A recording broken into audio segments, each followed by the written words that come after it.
हनुमान जी द्वारा भीमसेन से युगों का वर्णन करना। भीमसेन ने कहा, आप मुझे युगों की संख्या और प्रत्येक युग के आचार, धर्म, अर्थ और काम के रहस्य, कर्म फल का स्वरूप तथा उत्पत्ति और विनाश सुनाइए। हनुमान जी बोले, भैया सबसे पहला कृत युग है, उसमें सनातन धर्म की पूर्ण स्थिति रहती है तथा किसी का भी कोई कर्तव्य शेष नहीं रहता। उस समय धर्म की तनिक भी क्षति नहीं होती और पिता के सामने पुत्र नहीं ही मरते।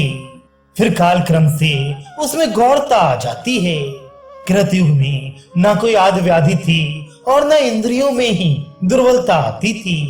उस समय कोई किसी की निंदा नहीं करता था, किसी को दुख से रोना नहीं पड़ता था और ना किसी में घमंड या कपट ही था।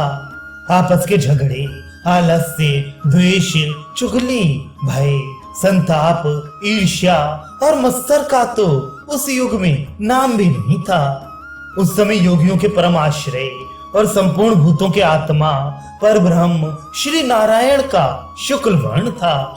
ब्राह्मण, क्षत्रिय, वैश्य और शूद्र सभी वर्ण शमदम आदि लक्षणों से संपन्न रहती थी तथा प्रजा अपने अपने कर्मों में तत्पर रहती थी।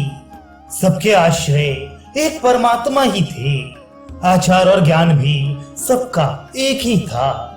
सबके पृथक पृथक धर्म होने पर भी वे एक वेदों को ही मानने वाले थी और एक ही धर्म का अनुसरण करती थी।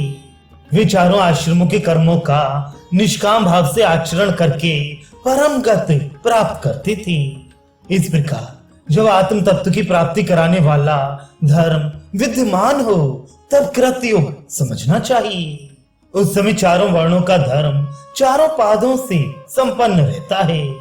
यह तो सत्य, रज, तम तीनों गुणों से रहित कृतयुग का वर्णन हुआ। अब त्रेता युग का स्वरूप सुनो। उस समय यज्ञ की प्रवृत्ति होती है, धर्म का एक पाद नष्ट हो जाता है और भगवान रक्त वर्ण हो जाते हैं। लोगों की प्रवृत्ति सत्य में रहती है तथा उन्हें अपने संकल्प और भाव के अनुसार कर्म और दान के फल मिलते हैं। वे अपने धर्म से नहीं टिकते और धर्म, तप एवं दान आदि करने में तत्पर रहते हैं। इस प्रकार त्रेता युग में मनुष्य अपने धर्म में स्थित और क्रियावान होते हैं। इसके पश्चात द्वापर में धर्म के केवल 2 पाद रह जाते हैं। विष्णु भगवान का पीतवर्ण हो जाता है और वेद के 4 भाग हो जाते हैं।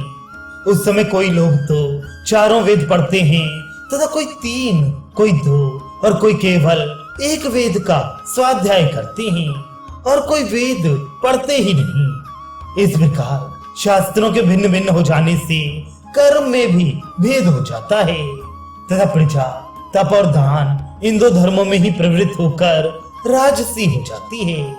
उस समय एक वेद का ज्ञान न रहने से वेदों के अनेक भेद हो जाते हैं तथा सत्य गुण का ह्रास हो जाने से सत्य में तो किसी किसी की ही स्थिति रहती है। सत्य से च्युत होने के कारण उस समय व्याधियां और कामनाएं भी अनेकों हो जाती हैं तथा बहुत से दैवी उपद्रव भी होने लगते हैं। उनसे अत्यंत पीड़ित होकर लोग तप करने लगते हैं तथा उनमें से अनेकों भोग और स्वर्ग की इच्छा से यज्ञानुष्ठान करते हैं।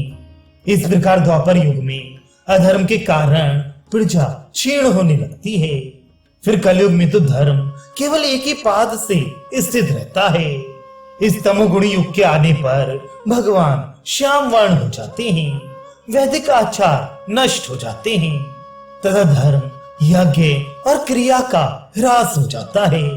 उस समय ईत, भीत, व्याधि, तंद्रा और क्रोध आदि दोष तथा तरह तरह के उपद्रव, मानसिक चिंता और क्षुधा इन सब की वृद्धि होने लगती है। इस प्रकार युगों के परिवर्तन से धर्म में भी परिवर्तन होता रहता है और धर्म में परिवर्तन होने से लोक की स्थिति में भी परिवर्तन हो जाता है। जब लोक की स्थिति गिर जाती है तब उसके प्रवर्तक भावों का भी क्षय हो जाता है। अब शीघ्र ही कलयुग आने वाला है। इसलिए तुम्हें जो मेरा पूर्व रूप देखने का कौतूहल हुआ है वह ठीक नहीं है।